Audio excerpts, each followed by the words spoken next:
પછાત વર્ગના લોકોને આગળ વધારવા માટે અનેક સામાજિક સંસ્થાઓ કાર્યરત છે। ત્યારે અમદાવાદમાં આવેલ ચેતના સંસ્થા અંતર્ગત પછાત વિસ્તારમાં રહેતા અને માઇગ્રેટ થતા લોકો માટે ખાસ સંકલ્પ પ્રોજેક્ટ ચલાવવામાં આવી રહ્યો છે, જે માઇગ્રેટ થયેલા લોકો માટે આરોગ્યની સાથે પોષણ દરમાં સુધારો લાવવાનું કામ કરે છે।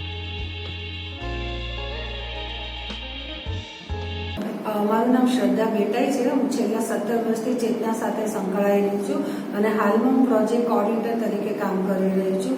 અત્યારે અમે લોકો ડાંગ જિલ્લાનો જે સુબીર તાલુકો કહેવાય કે જે એસ્પિરેશનલ બ્લોક તરીકે ઓળખાય છે, એની અંદર અમે હેલ્થ અને ન્યુટ્રિશન ઉપર કામ કરી રહ્યા છે અને આ કાર્ય કરવા માટે અમને લાર્સન પબ્લિક ચેરિટેબલ ટ્રસ્ટ અને LTI માઇન્ડ્રી દ્વારા નાણાકીય સહાય પ્રાપ્ત કરવામાં આવી રહી છે।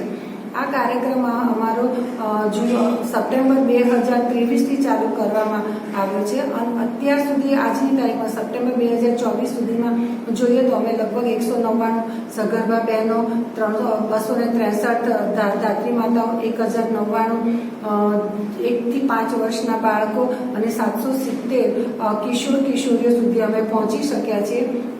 અને આ કાર્યક્રમનો પણ મુખ્ય ઉદ્દેશ્ય અમારો એ છે કે મહિલાઓ, કિશોર કિશોરીઓ અને 1 થી 5 વર્ષના બાળકોની અંદર આરોગ્ય અને પોષણ સ્તરમાં સુધારો લાવવો અને સાથે સાથે સરકારની જે યોજનાઓ છે, યોજનાઓ સુધી તેમની પહોંચ વધારવી।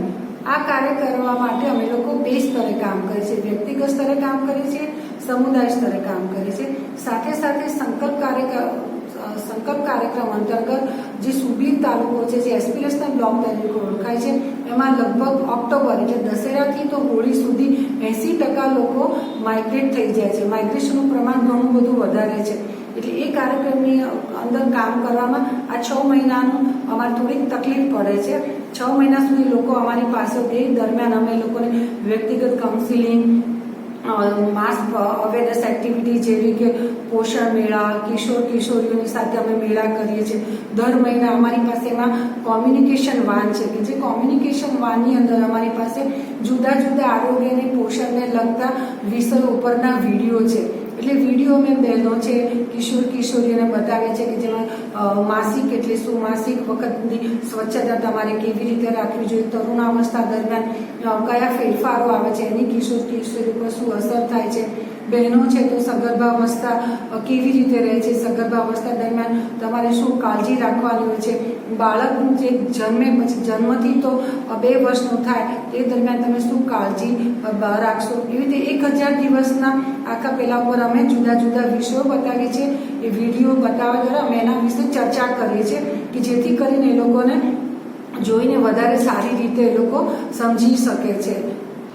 આ કાર્યક્રમ અમારો 2028 સુધીનો છે, એટલે કે 5 વર્ષ સુધી અમે આ વિસ્તારની અંદર કામ કરીશું અને અમે એવા ગોલ સાથે કામ કરી રહ્યા છીએ કે 5 વર્ષના અંતે જ્યારે કાર્યક્રમ પૂરો થાય ત્યારે વિસ્તારમાં જેટલી પણ બહેનો હોય અને જે લોકો સગર્ભાવસ્થા ધારણ કરે એ 100% બહેનોની વહેલી નોંધણી થઈ જાય।